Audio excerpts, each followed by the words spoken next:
Οι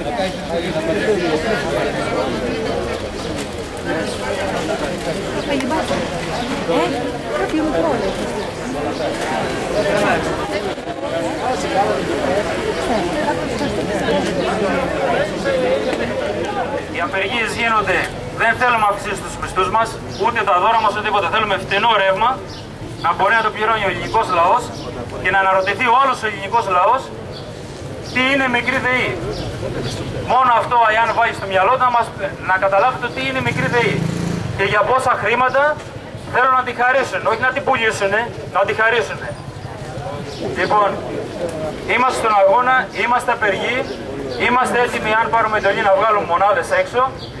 Ήρθαμε εδώ στο πρακτορείο που κακό σήμερα είναι ανοιχτό. Εδώ είναι θα σβήσει μισή Ελλάδα. Από ό,τι λένε οι συνάδελφοι εισπράττουν λεφτά. Βγήκανε έξω, κλείσαν τα ταμεία.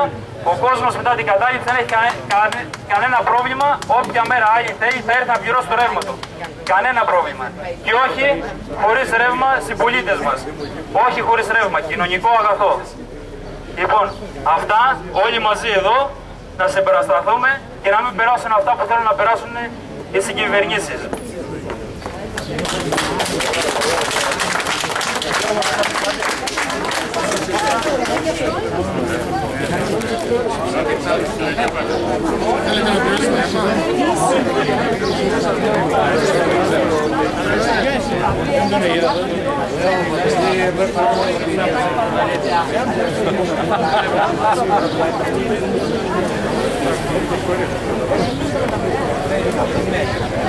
Thank you.